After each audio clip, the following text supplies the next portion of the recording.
Thanks for stopping by. When our channel reaches 1,000 subscribers, we're launching a lottery giveaway, and one new subscriber will win an iPhone 17 Pro Max. Subscribe now and be in the race before it's too late. I had postponed for years. I shook the seller's hand on the dock while gulls argued overhead, pretending their noise was celebration rather than warning. He was older, sunburned into permanence, and he asked one last time if I was sure.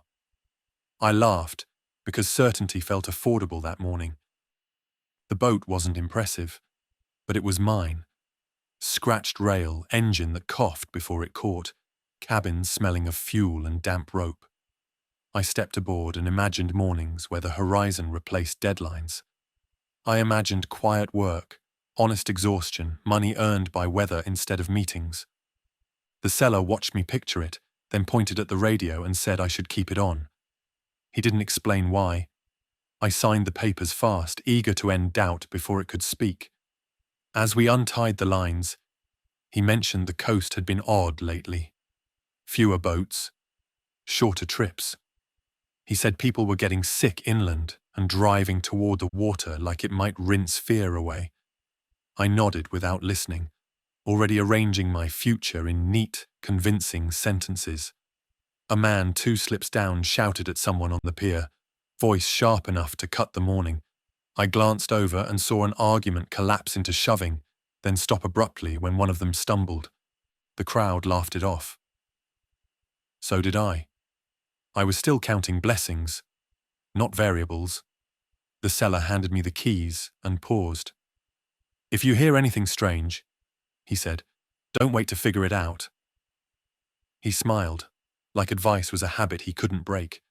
I promised I'd be careful, the kind of promise you make when care feels theoretical. I motored out slow, learning the throttle, savoring the first decision that belonged only to me. The marina looked peaceful from the channel, boats rocking in agreement, flags snapping with confidence. I told myself danger announced itself. I told myself the sea erased problems by making them small. Halfway down the fairway, a woman waved frantically from the fuel dock. I cut speed, thinking courtesy. She yelled that her husband had collapsed, that he'd bitten someone, that nobody would help. Her words tangled together, urgency tripping over itself. I offered to call for assistance, thumb hovering over the radio. She screamed not to touch it, then fell silent, staring past me. I drifted, embarrassed by my hesitation. Someone pulled her back by the arm. Another voice shouted for space.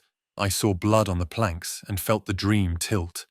The engine idled, faithful and unaware. I considered turning around, asking questions, being responsible. Instead, I advanced the throttle. The seller's warning echoed without context, irritating me by surviving. I told myself chaos belonged on land. I told myself boats were boundaries. I told myself I'd come back once things calmed down. As the harbour mouth widened, I heard a thud behind me, then a scream that cut short. I didn't look. Looking would have required a decision, and I had already chosen momentum. The coastline opened like an invitation, grey and patient. Out past the breakwater, the wind stiffened, and the radio crackled to life with overlapping voices, none of them coordinated, all of them scared. I reached to turn it down and stopped, remembering the seller's finger tapping plastic. I left it on, volume low, as if compromise could protect me. Buying the boat had felt like an ending to a long wait. Leaving the harbour felt like a beginning I hadn't budgeted for. I pointed the bow toward open water and told myself dreams were durable things. I believed that because believing was easier than turning back, and I wanted easy while it was still available. I marked the shoreline in my head, promising myself I'd return before nightfall with proof this panic had been a misunderstanding. The compass steadied.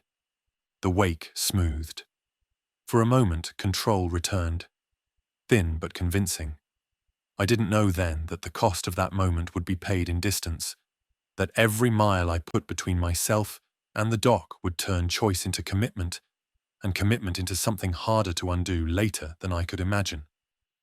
By the time I eased back towards the docks that afternoon, the place had changed tone without changing shape. Boats still floated where they had been, but their crews moved differently, quicker, glancing over shoulders instead of out to sea. Preparation replaced routine. Nets were dragged aboard, half-folded. Coolers slammed shut without being checked. I tied up beside a trawler whose owner I recognized only by posture. He usually lingered, telling stories no one finished listening to. Now he worked in sharp bursts, tossing gear into the cabin with no concern for order. When I asked if everything was all right, he looked at me as if I'd spoken from underwater. "You just buy that?" he asked, nodding at my hull. I said yes. He shook his head once and went back to hauling lines, hands trembling enough to miss the cleat twice. That reaction carried more weight than any explanation could have. Down the dock, two men argued over fuel. One accused the other of siphoning. Voices rose, then stopped abruptly when a third person began coughing violently. The sound drew attention like a flare. People stepped back, not out of politeness, but instinct. The coughing turned wet, then stopped. No one rushed in. I felt the coast tightening around itself, invisible lines being drawn without markers. Everyone was preparing to leave, but not together. Each boat followed its own logic, its own fear schedule. I walked the pier, checking supplies I hadn't planned to need yet. Water. Extra lines. Anything that could justify delay. A woman I'd seen earlier loading her skiff grabbed my arm and asked if I was heading north or south. Her grip was strong, desperate. When I said I didn't know, she let go immediately, as if indecision were contagious. Near the fish cleaning tables, something lay wrong. Gulls circled but didn't land. A man sat slumped against the rail, chest heaving in shallow jerks. Blood darkened his sleeve where he'd been bitten, the mark unmistakable now that I looked. His eyes tracked movement without recognition. Someone shouted for help, someone else shouted to keep distance. The arguments overlapped until a sudden lunge ended them.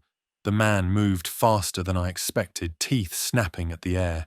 He was pulled back by two others, then released when he fought harder than they could hold. He fell, got up wrong, and charged again. Panic finally broke through restraint. People ran. A woman slipped and dropped a bag that split open, spilling flares across the planks. One ignited when stepped on, spraying light and sparks. The brightness revealed more movement to you near the parking lot. Shapes converging on sound. I didn't think anymore. I ran for my boat, heart loud enough to drown everything else. The engine resisted, coughing twice before catching. Hands reached for my stern as I shoved off, faces twisted by need rather than anger. I kicked free and throttled forward, the prop churning water and screams together. As I cleared the marina, I saw at least 3 people fall near the fuel dock. One didn't get up. The others did, but not correctly. Their movements lacked hesitation, driven by noise and proximity instead of intent. The realization hit hard and complete. This wasn't confusion, it was infection. Out past the breakwater, I cut speed and forced myself to breathe. The coast looked unchanged from a distance.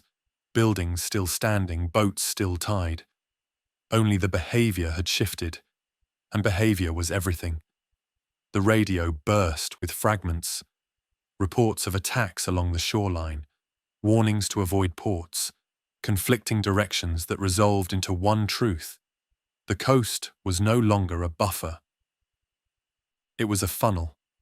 I turned the bow away, choosing open water not because it was safe, but because it was the only direction not collapsing inward.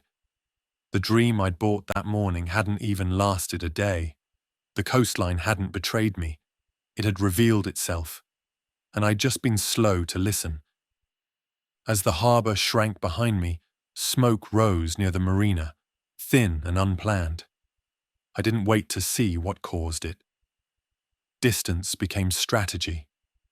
Staying had already proven dangerous, and the sea, for all its risks, still offered one thing the coast no longer did: space. I was still adjusting to the motion when the first shape broke the water. At first, I thought it was debris, something heavy rolling in with the tide, until it stood up where waves should have knocked it down. It didn't stagger like a drunk swimmer. It rose with purpose, water streaming off it in sheets. I cut the engine and drifted, heart hammering louder than the hull's slapping swell. The figure dragged itself onto the sand, skin grey and torn, mouth working as if chewing something that wasn't there. I scanned the shoreline, expecting context, explanation, anything that made this less real. Instead, I saw more movement. 2 more forms surface farther down the beach, then another closer to the rocks. They moved without urgency, responding only when waves shoved them forward. That was the first detail that locked fear into place. They weren't swimming. They were walking from somewhere below. A small skiff grounded nearby, its owner yelling for help. He jumped into shallow water and waded toward shore, shouting something I couldn't hear over surf. One of the figures turned instantly, head snapping toward sound, and charged. The man froze, then ran, splashing louder with every step. I shouted without meaning to, a useless sound that added chaos. The infected reached him in seconds. He fell hard and the noise cut off abruptly. The others converged, movements jerky but coordinated by proximity. I watched from the boat, rooted by disbelief, until the radio screamed with overlapping voices reporting the same thing up and down the coast. I slammed the throttle forward.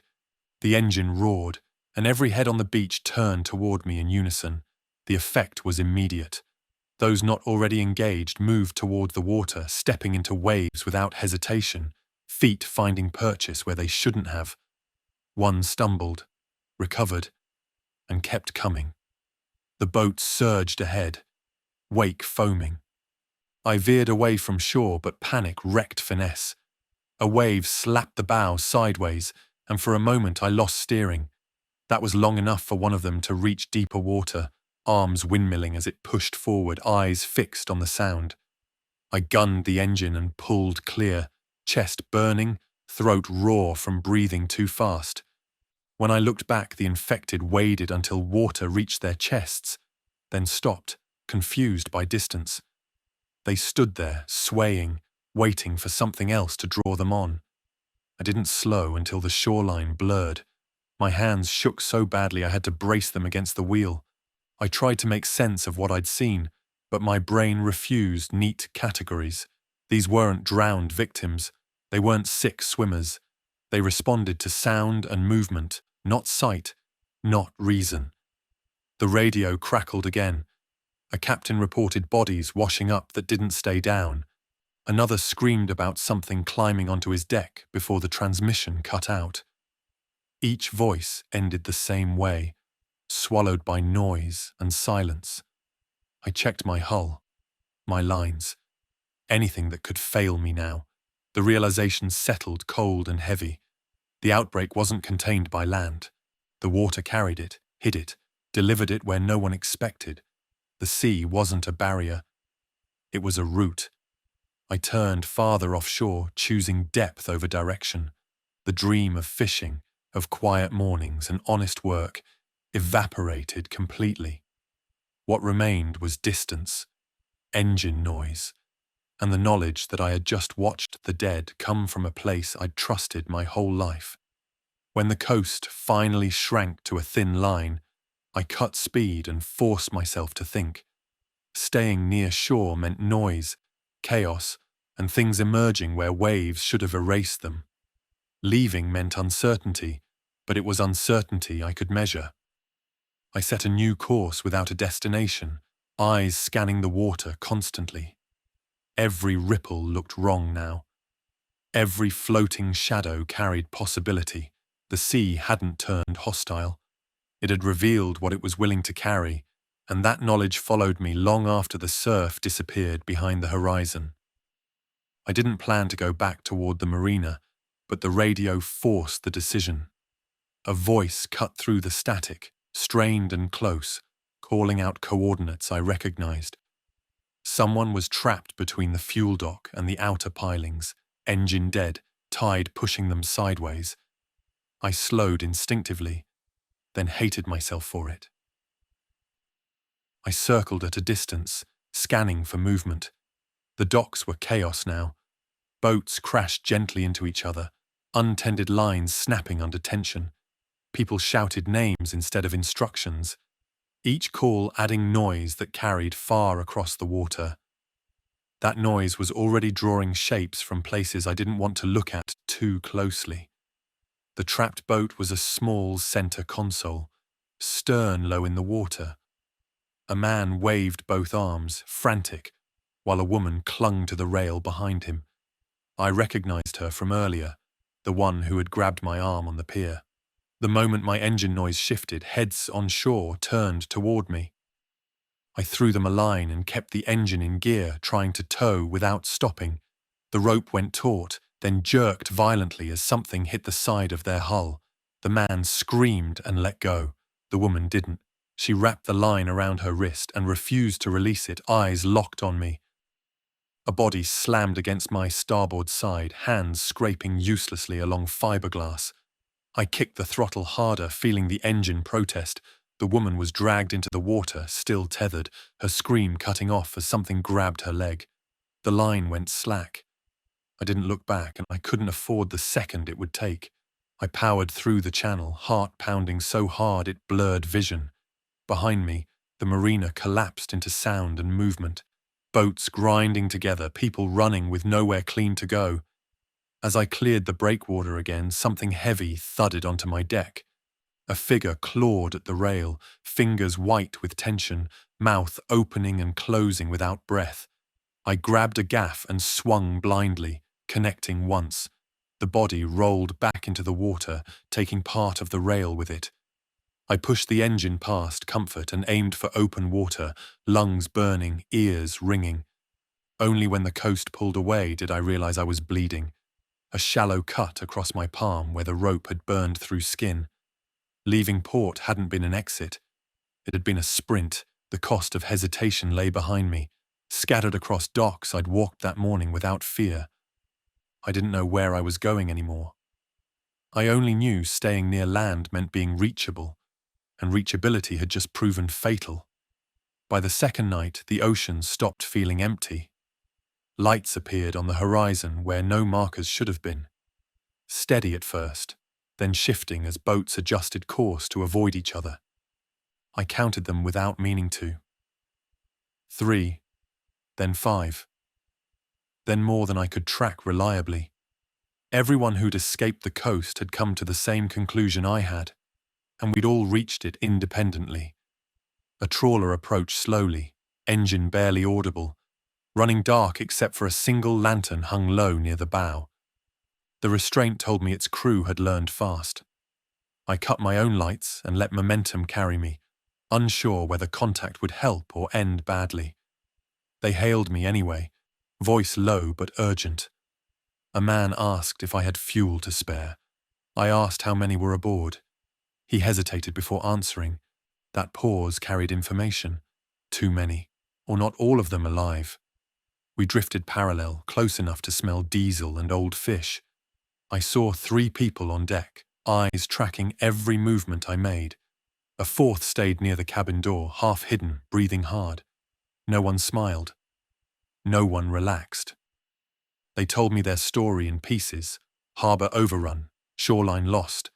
A bite they'd tried to hide until it changed behaviour. They said they'd locked someone inside before it turned fully. They said they needed fuel to keep distance. Every sentence asked something without admitting it. I offered a small amount, more to buy separation than goodwill. As I passed the container across, a thud hit their cabin door from the inside. Hard. Repeated. The man nearest it flinched but didn't move.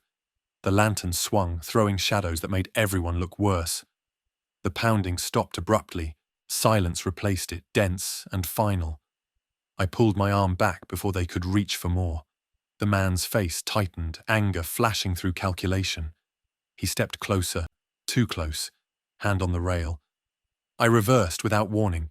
My prop churned water between us, forcing distance. One of them shouted, another cursed, and something inside the cabin screamed, high and animal. I turned away and didn't slow. As their lights faded, the truth settled in. The sea hadn't made us safer, it had concentrated us.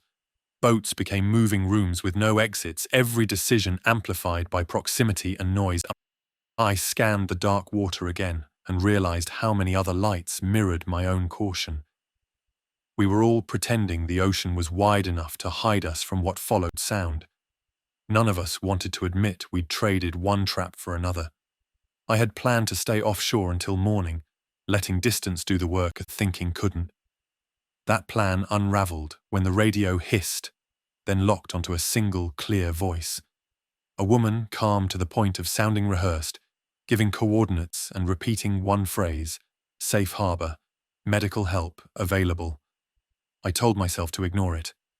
Every instinct I'd earned in the last day screamed that nothing described at sea as safe was still functioning. But she kept talking, updating bearings, responding to questions with patience that suggested order. People answered her. I heard engines change pitch as boats altered course. I plotted the coordinates without committing. They pointed toward a small inlet I knew, a place with a breakwater and a marina tucked deep enough to block swell. If anyone could have held it, it would have been somewhere like that. I hated how reasonable it sounded. The radio filled with hope disguised as logistics, requests for docking instructions, questions about fuel access. The woman answered each one cleanly, never hesitating. She asked about injuries and told people where to tie up. No panic bled through her voice. I followed at a distance, close enough to listen, far enough to leave if things shifted. As the inlet came into view, I saw lights arranged deliberately, not scattered like the others offshore. Flares burned at the mouth, marking a channel through rocks that had claimed careless boats for years. Someone had planned this. I slowed as I entered, engine barely above idle. The air smelled wrong. Not rot, not fuel. Something metallic, like wet pennies. Boats crowded the inner basin, packed tighter than I liked. People stood shoulder to shoulder on decks, faces turned towards the dock where figures in reflective vests directed arrivals. A man waved me in, smiling too hard. He shouted that they were screening people, that anyone injured needed to report immediately. His cheer didn't match the setting. It overshot. I tied up and stayed aboard, watching. 2 people were pulled from a skiff ahead of me and guided down the dock. One limped. The other kept glancing back at the water, jaw clenched. They disappeared behind a building marked as medical. Minutes passed. No one came back out. I asked the man in the vest where they'd gone. He said they were being treated. He didn't meet my eyes. Behind him, I heard a door slam, then a sound like furniture scraping across concrete. Not hurried. Purposeful. The woman's voice came over the radio again, closer now. She thanked everyone for cooperating and asked for silence during intake. The request felt wrong. Silence had only helped one side so far. I untied without announcing it. As I backed away, someone shouted for me to wait, to finish processing. I gunned the engine instead. The moment noise spiked. Heads turned toward me from too many directions at once. Something slammed against a docked boat and kept moving. Someone screamed from inside the medical building. The smile vanished from the man's face as he ran, not towards the noise, but away from it. I cleared the inlet under full throttle, rocks flashing past, flares burning down behind me. The radio dissolved into shouting and static. The calm voice never returned. I didn't stop until the lights disappeared completely. The call hadn't been rescue. It had been bait. Someone had learned how to gather survivors the same way the infected gathered prey. I changed course hard after that, pushing farther offshore than I'd planned, accepting rougher water over organized lies. Trust had just become a liability I couldn't afford, and the sea, indifferent and honest, felt safer than any voice promising order. That radio call rewrote my rules. From then on, proximity wasn't safety, coordination wasn't comfort, and hope broadcast at scale was something to run from, not toward. The inlet looked calm from a distance, which should have warned me. Water lay flat between rocky arms, untouched by traffic, reflecting the sky too cleanly. Harbours are never that still unless they've been forgotten. I slowed anyway, letting the boat drift forward as if caution could negotiate with absence. The docks were intact but wrong. Lines still hung from cleats, stiff with salt. A skiff bumped gently against a pier, engine half submerged, bow pointing nowhere useful. No voices, no radios. Just wood knocking against wood, repeating the same hollow note. I cut the engine and listened. Silence answered, heavy enough to press against my ears. I tied up without enthusiasm, every movement deliberate, sound minimized. Staying mobile had kept me alive so far. Stopping felt like a risk I was choosing rather than accepting. The first building I entered had been a bait shop. The door stood open, glass shattered inward. Shelves were stripped unevenly, expensive gear gone while cheap items remained scattered. Someone had grabbed fast, not planned. The register lay open, bills untouched, as if money had lost meaning mid-action. I stepped carefully, avoiding debris that might crunch underfoot. Behind the counter, a calendar still hung open to the previous week. Someone had marked a delivery date that never came. That detail lingered longer than it should have. Further inland, I found signs of evacuation without order. Cars abandoned at angles that blocked each other in, doors left open, keys missing. A child's shoe rested near a storm drain, soaked and flattened. No blood, no body, just evidence of speed and fear intersecting badly. I heard movement inside the diner and froze. The sound wasn't footsteps. It was dragging, irregular, responding to my breathing before I could stop it. I backed away slowly, heart loud, and knocked over a chair with my heel. The response was immediate. Something hit the window from inside hard enough to crack glass. A shape pressed forward, face distorted by pressure, mouth opening and closing without air. The chair clattered again as it fell, echoing across the street. I ran. I didn't sprint blindly. I moved with direction back toward the dock, counting steps, tracking sound. Another window shattered behind me, then another. The infected spilled out, uncoordinated but relentless, drawn by noise rather than sight. I reached the pier as one of them slipped and fell into the water, flailing noisily. The sound redirected the others instantly. They clustered at the edge, clawing towards splashes instead of me. That hesitation bought seconds. I untied fast, hands shaking, rope burning skin. The engine resisted again, coughing just long enough to spike panic. I shoved the throttle harder than it deserved, and it caught. As the boat pulled away, I saw more shapes emerge from buildings I hadn't checked yet. They didn't chase once distance opened. They waited, swaying, attention fading without stimulus. I cleared the inlet and didn't slow until the harbour disappeared behind the rocks. Only then did I breathe fully. The place hadn't been safe. It hadn't even been recently abandoned.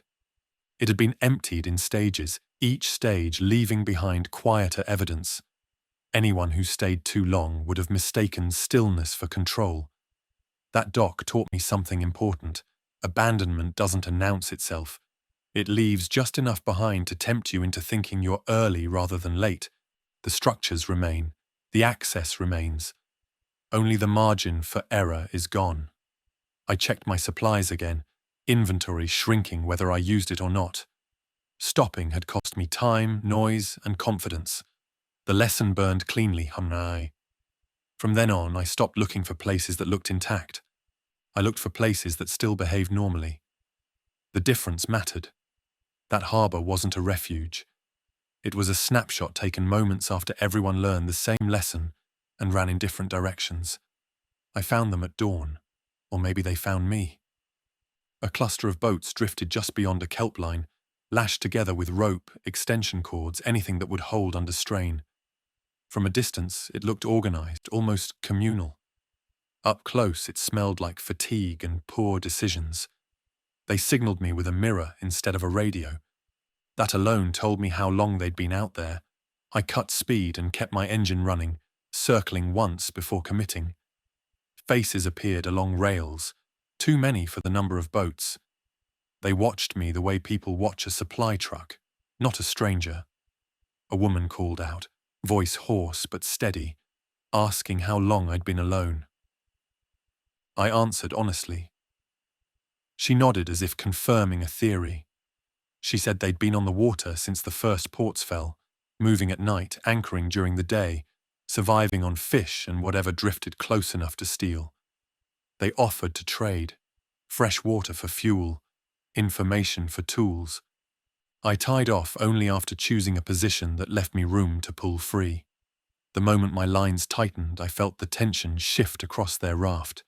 Movement increased, conversations stopped. I met their leader, a man with hands permanently blackened by grease and eyes that never rested. He spoke about safety in terms of numbers, about how they'd lost 3 people to storms and 2 to sickness. He didn't say infection. He didn't need to. As we talked, a thump sounded from below deck on one of the inner boats. It wasn't loud, but it repeated, irregular and impatient. The man kept speaking, raising his voice slightly each time it happened. I asked what that was. He said someone injured who couldn't be moved yet. I didn't believe him, but I didn't challenge it. Survival had taught me restraint. I asked how they handled noise. He smiled thinly and said they learned when to ignore it. The woman from earlier brought me water. Her hands shook as she passed it over. She whispered that staying together kept them alive, then added quieter, that staying together was killing them slowly. Before I could respond, someone shouted that a line had slipped. The cluster shifted violently as they rushed to correct it. One boat slammed into another, sending a metallic bang across the water. The sound carried farther than it should have. I felt it before I saw it. Heads turned toward the noise from the inner boats, too many at once. The thumping below deck turned into a crash. A door burst open. Something came out fast, wrong in its urgency, guided by sound and proximity. Screams erupted, sharp and overlapping. The leader grabbed for a weapon that wasn't there.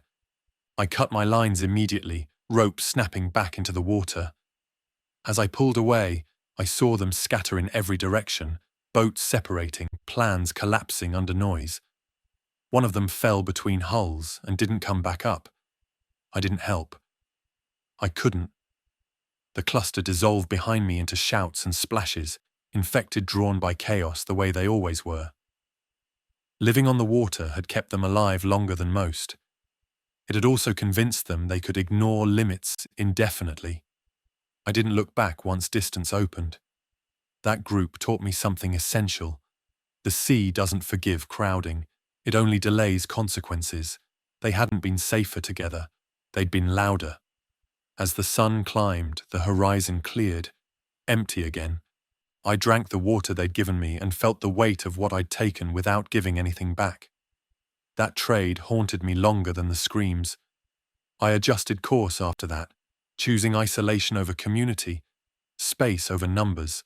The people who lived on the water too long hadn't died because they stayed afloat. They died because they believed endurance replaced judgment. The sea will carry you for a while. It will even let you pretend. But it remembers every sound, every mistake, and eventually it returns them with interest. By the 3rd day, hunger felt manageable. Thirst demanded attention. Fuel, though, that controlled everything. Distance, choice, escape. Without it, the boat wasn't shelter or freedom. It was a floating decision I could no longer change. My gauge dipped lower than I wanted to admit. I'd been conservative, cutting the engine whenever drift allowed, but every turn away from danger had cost more than planned. I did the math twice and didn't like either answer. That was when I spotted the boat. It drifted at an angle that felt wrong, bow high, stern low. engine tilted like it had given up mid-thought. No lights, no movement, the kind of sight that promised solutions and consequences in equal measure. I circled once, scanning for signs of life. Lines trailed uselessly in the water. The name on the hull was half scraped away, letters gouged deep as if someone had tried to erase ownership. I told myself I would only check the fuel tank. I told myself I wouldn't board. I lied. I tied off quickly, keeping my engine running, noise minimized but present. The deck smelled of salt and decay layered together long enough to forget which came first. Inside the cabin, things were overturned but not ransacked. Personal items remained where they'd been dropped. Whatever happened here had been fast. I found the fuel locker immediately, half full, enough to change my options completely. Relief surged hard enough to blur caution. That's when something moved below. The sound wasn't loud. Just a scrape. Fabric against fiberglass. It came again, closer this time, responding to my footsteps without seeing me. I froze, listening as something tested the space with clumsy patience. I backed toward the ladder slowly, keeping weight balanced, breath shallow. The scrape turned into a thud, then another. A hand slapped the underside of the deck, fingers dragging uselessly. I dropped the siphon and ran. As I cleared the cabin, a figure lunged up through the hatch, jaw snapping shut inches from my leg. I swung the hatch down hard, catching its shoulder, buying seconds instead of safety. The infected howled, a sound shaped by rage rather than pain. I leapt back to my boat, missed the first step, and slammed my knee hard enough to see white. The fuel container tipped, spilling precious liquid into the water. I didn't stop to mourn it. I cut lines and pushed off manually, engine still idling, praying it wouldn't stall. The infected burst through the hatch and fell into the sea, thrashing until sound and movement guided it toward my prop wash. I powered away, heart racing, legs screaming, watching the drifting boat recede with its untouched fuel and its waiting dead. I checked my supplies once I felt safe enough to think. I'd gained less than I'd risked. The mistake was clear and unrepeatable. Fuel wasn't just resource, it was time. And time, once spent badly, didn't come back. From then on, every mile became a negotiation. Food could be rationed, water could be stretched, fuel demanded perfection. The boat rocked gently beneath me, engine humming with borrowed seconds. I stared at the gauge and understood the truth fully for the first time. The dream hadn't failed because the world ended. It failed because every choice now burned something I couldn't replace. The sky gave me warning I didn't want. The horizon darkened unevenly, clouds stacking without order, the air turning heavy enough to press against skin. I checked forecasts out of habit, knowing they meant nothing now. Weather had stopped negotiating with schedules. I weighed my options poorly because I was tired. Open water offered room to maneuver, but no protection. Running for land meant noise, obstacles, and things drawn to both. I chose shelter and aimed for a narrow cove marked on my chart, telling myself rock walls would block wind if nothing else. The storm arrived faster than my reasoning could keep up. Wind snapped lines I hadn't secured tightly enough. Waves steepened, slamming the bow hard enough to rattle teeth. Rain reduced the world to grey fragments, horizon erased completely. As I closed on the cove, the engine coughed. Once, twice. My stomach dropped. I throttled back instinctively, then cursed myself for it. The boat lost momentum immediately, turning broadside to the swell. I fought the wheel, forcing the bow back into waves, but each correction cost fuel I couldn't spare. Lightning cracked somewhere inland, sound delayed just long enough to measure distance I couldn't see. The cove entrance appeared suddenly, too close, too narrow for error. I misjudged the timing. A wave lifted me higher than expected and slammed me sideways into the rock wall. The impact tore something loose below deck. The engine screamed, then settled into a sickened rhythm that promised nothing good. I cleared the entrance barely, anchoring clumsily as rain hammered down. The wind howled through the cove, turning it into a funnel. Waves rebounded off stone, colliding unpredictably. Shelter became confinement. I moved fast, checking damage by feel. Water seeped in near the stern, slow but steady. I patched what I could, hands numb, movements sloppy. Every second I spent inside the boat was a second sound carried strangely through rock and water. Something answered it. A shape moved near the shoreline, then another. They stumbled along the rocks with persistence that ignored weather entirely. Sound had reached them. It always did. The storm intensified. Rain blinding me as I restarted the engine. It resisted, then caught weakly. I hauled anchor under pressure, scraping knuckles raw. The infected slipped, fell, got up again, guided by engine noise rather than sight. Leaving the cove felt like driving into a wall of water. The boat pitched violently, but momentum returned. I pushed out into chaos rather than stay boxed in with consequences multiplying. Hours passed without shape or scale, just darkness, rain, and the engine's uneven pulse. When the storm finally moved on, it left damage behind. The engine ran, but not cleanly. The hull held, but barely shunked. Dawn arrived without comfort. I assessed what remained and understood the cost clearly. Shelter had almost killed me. The dead hadn't cared about weather. They had waited. From then on, I treated storms the same way I treated everything else. Not as obstacles to hide from, as tests I couldn't afford to fail again. The engine noise changed first. Not enough to fail, just enough to lose trust.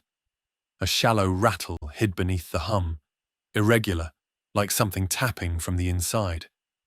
I turned the radio off and listened harder, hoping attention might fix what tools couldn't. By mid-morning, the wind flattened, and the water smoothed into something deceptively calm. That calm made every sound louder. Each vibration carried through the hull with clarity I didn't want. I slowed, then slowed again, pretending conservation was strategy rather than fear. That was when I saw the smoke. It rose thin and uneven from a few miles ahead, too light for a fire meant to signal rescue, too deliberate to be an accident. I altered course despite myself. Curiosity and necessity share the same shape when fuel runs low. The source was a small sailboat drifting without canvas, mast scarred near the base. Someone had tried to burn something on deck and failed. Ash streaked the fiberglass in narrow lines. As I approached, a figure stood and waved once, then sat back down heavily. I cut my engine and drifted in. Silence followed immediately, dense and unforgiving. The figure was a man, younger than I expected, clothes soaked and stiff with salt. His hands shook as he raised them, showing empty palms. "My engine's gone," he said. "I've been waiting 2 days." I stayed aboard my boat. Distance felt necessary now, like breath. I asked if he was injured. He shook his head, then nodded, then laughed weakly as if both answers were true. He said he'd escaped a ferry after it ran aground offshore. Said people panicked, made noise, fell into water they couldn't climb out of fast enough. He didn't describe what followed. He didn't need to. We talked in fragments. Names exchanged, then forgotten. He asked if I had fuel. I asked how many were aboard originally. His eyes drifted to the cabin hatch behind him. "Just me now," he said. That answer cost him something. I could see it in the way his shoulders collapsed afterwards. Survival leaves marks, even when bodies stay intact. I offered him water and a rope tow to get him closer to land if he wanted it. He shook his head hard at that. Land was finished, he said, too loud, too full of things that didn't stop. He asked instead if he could stay near me for a while. Not aboard, just close. Close enough to feel less alone. The request hit harder than any threat had. Alone was the price of safety. Sharing space meant sharing risk, sound, attention. I hesitated long enough for him to see the calculation on my face. "I get it," he said quickly. "You don't owe me." That made it worse. The engine rattled again beneath my feet, louder this time. The choice narrowed on its own. I couldn't tow him far. I couldn't protect two boats if something followed noise. I couldn't afford generosity that multiplied consequence.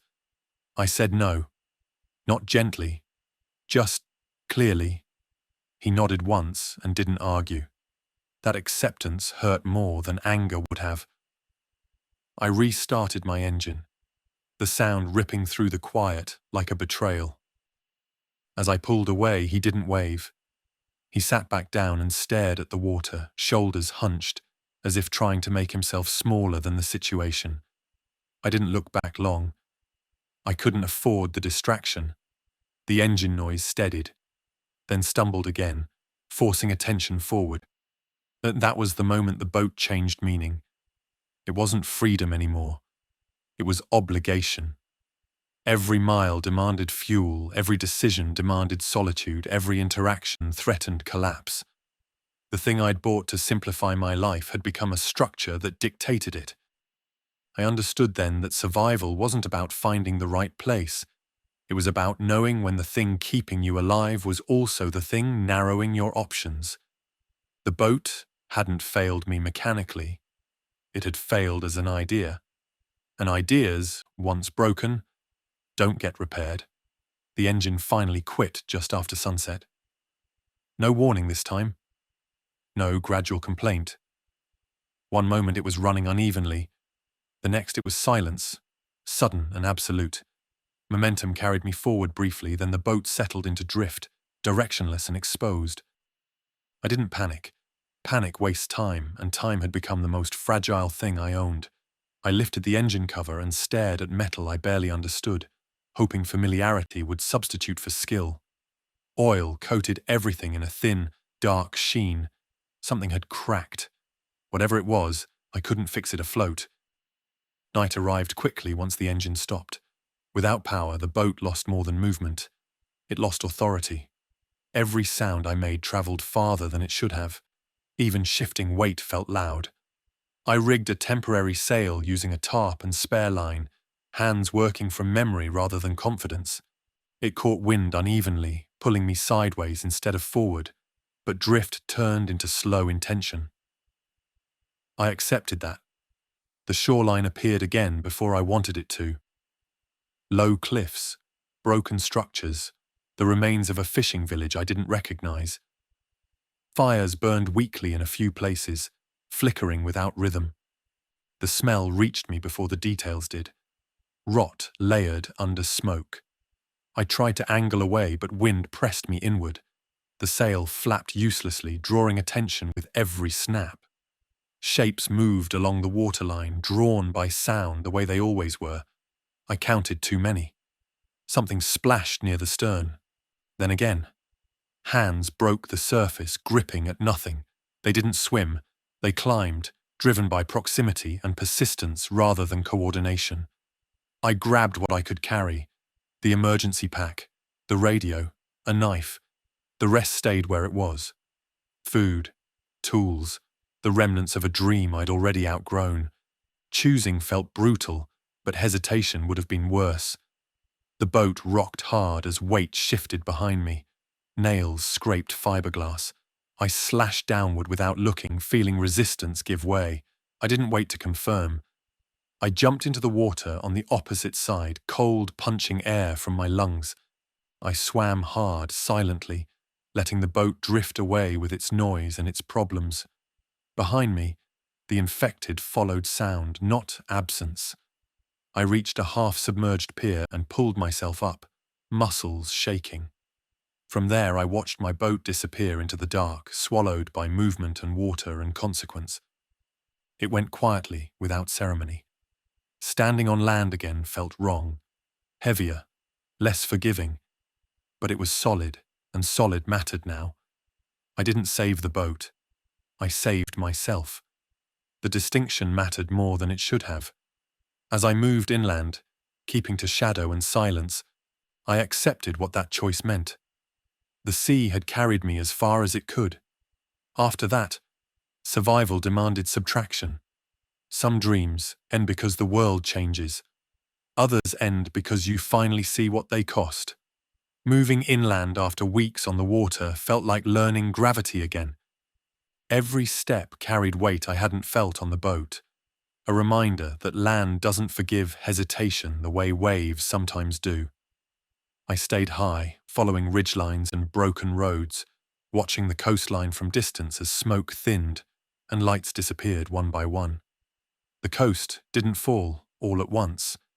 It eroded. Each harbour failed independently, cut off by the same logic I'd escaped. Noise gathered attention. Crowds multiplied risk. Hope concentrated people where movement should have scattered them. I'd seen it repeat from boat to boat, cove to cove, pattern clear only after enough loss. I encountered survivors moving the opposite direction, packs heavy, eyes hollow. We exchanged few words. They asked about the water. I asked about inland routes. Information traded without trust, each of us aware that proximity was a liability. When we parted, relief outweighed loneliness. From a bluff overlooking a ruined marina, I watched infected wander docks I'd once considered refuge. They moved without urgency, responding only when gulls fought or waves slapped hulls. Sound still ruled them. Silence still confused them. That rule hadn't changed, only the environment. The lesson settled slowly. The coast hadn't become a dead zone because of the outbreak alone. It had become one because people treated it like an answer instead of a question. Boats gathered where they should have spread. Signals promised safety where none could last. Every decision added weight until collapse felt sudden. Even though it wasn't. I stopped romanticizing escape. Movement wasn't salvation, timing was. Distance wasn't protection, awareness was. I'd survived not by choosing the sea, but by leaving it before it demanded payment I couldn't afford. Watching the coast die stripped illusions cleanly. Safety isn't found. It's negotiated moment by moment, abandoned the instant conditions change. Places don't save you. Decisions do. I carried that forward as I turned away from the water for good, understanding that survival wasn't about holding ground or chasing dreams. It was about recognizing when something had finished teaching you and knowing enough to walk away before the lesson turned lethal. I stayed inland after that, far enough that the smell of salt faded from memory. At first, I measured distance instinctively, counting how many hours it would take to reach water again if I needed to. Then one day I realized I'd stopped calculating entirely. The coast had become irrelevant. Losing the boat didn't feel like loss the way I expected. There was no spike of grief, no moment of regret sharp enough to demand attention. What I felt instead was a quiet recalibration. The future I'd built around that purchase dissolved, and nothing rushed in to replace it. I thought often about the morning I'd signed the papers. How confident I'd been that control came from ownership, that freedom could be bought, named, docked. The outbreak hadn't destroyed that belief violently. It had worn it down through consequence. I met people inland who asked where I'd come from. I never mentioned the boat unless pressed. It belonged to a version of me that no longer made decisions. Talking about it felt like describing someone else's ambition. What surprised me most was how little I missed the sea itself. I missed the idea of simplicity more than the reality of water and fuel and constant vigilance. I'd mistaken isolation for peace. The difference mattered. At night, when things were quiet enough to think clearly, I understood what I'd actually lost. Not a vessel, not a dream. I'd lost a plan that assumed the world would cooperate long enough for it to matter. That assumption had been fragile all along. Survival didn't reward attachment, it rewarded adjustment. Every time I let go of something I'd planned for, my range expanded. Every time I clung, my options narrowed. I didn't regret buying the boat.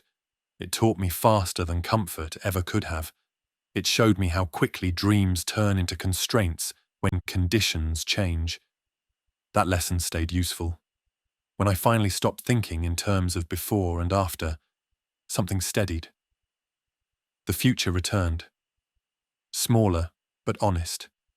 Built around movement, awareness, and willingness to abandon ideas that no longer served me. I didn't lose the boat to the outbreak. I lost the life I'd planned around it, and walking away from that plan, at the right moment, was the reason I was still alive to understand the difference.